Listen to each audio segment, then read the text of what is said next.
Parrot heads are mourning the loss of singer-songwriter Jimmy Buffett. He passed away Friday after a 4-year-long battle with a rare and aggressive skin cancer. And this morning, our medical expert, Dr. Kohli, joins us to tell us a little bit more about the type of cancer that Jimmy Buffett had. Good morning, Dr. Kohli. Good morning. Thank you for coming. What a loss for us, huh? It really Truly is, yeah. And I think it came as a surprise to a lot of people. I don't think a lot of people realized that he was going through this and it was so serious. So talk a little bit about this specific type of skin cancer. A very rare cancer, Merkel cell carcinoma. It's very aggressive. It's 40 times rarer than melanoma. Wow. And what's different about this cancer is that it often can get misdiagnosed. So it can look like a little pimple or an infected cyst. So 56% of them are sort of missed or misdiagnosed, and they can grow pretty rapidly. But a lot of the same type of risk factors as for traditional melanoma. So light skin is a big one. 95% of these occur in Caucasians.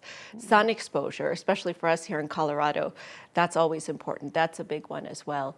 And this particular cancer is also implicated with the virus, actually. What exactly caused this? How does this develop? Because as you describe it, a lot of people are saying, do I need to get in with a dermatologist right now? Well, you know, once a year, especially for us here in this state, we do need to get our skin checked, no matter what skin color we are, because we just get more exposure than everyone else. We do need to wear sun protection. But what's unusual about this particular cancer is that it's a confluence of a few different things that drive it. So I mentioned the Merkel cell polyoma virus. This is a virus that lives on all of our skins. But for some reason, the people who develop this cancer, we don't know if it's genetics, we don't know if it's the UV radiation, or the fact that they may have changes in their immune system. Like if they're immunosuppressed, that's a risk factor.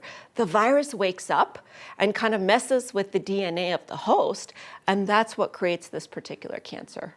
When you're diagnosed with Merkel cell carcinoma, what's the survival rate of it? You know, it used to be only about 5 months. Now, Jimmy Buffett has been battling it for 4 years. So it shows us that if it's picked up early, before it spreads, it can actually, you know, you can use your immune system to sort of fight the cancer, use chemotherapy and use radiation. But what's challenging about this cancer, and the reason for the diagnosis is, again, because sometimes it just looks like a cyst or an infected hair follicle. It grows so rapidly, people don't even sometimes go to the doctor until later. And sometimes you can get it in places where you might not notice, like inside your mouth or in your armpits or areas that you may not necessarily pick up easily. Now, for anybody who is diagnosed with this type of cancer, what does treatment look like? So chemotherapy and radiation are the mainstays, but because this cancer involves a virus, immunotherapy, where we get your immune system to sort of fight the cancer as well, is also important.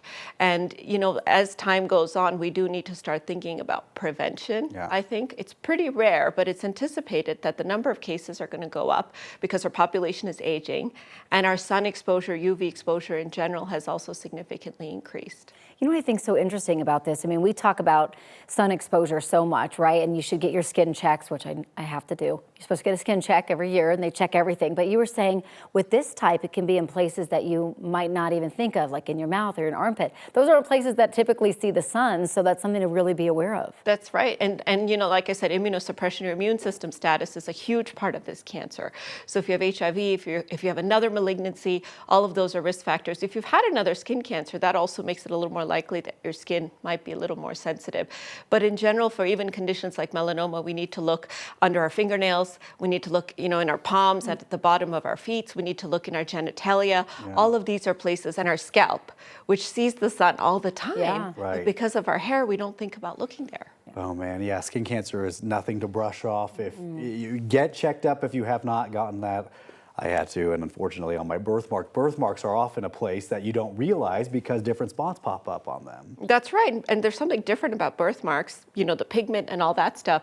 So changing of a birthmark, changing of any kind of mole, even if you think it's a pimple, getting a quick little biopsy is an office procedure, and it could be life-saving because it's a, you know, if we catch it early, it's survival versus catching it late. Sunscreen, sunscreen, sunscreen. Yeah, big time. Dr. Kohli, thanks for coming in. Yeah, thank you.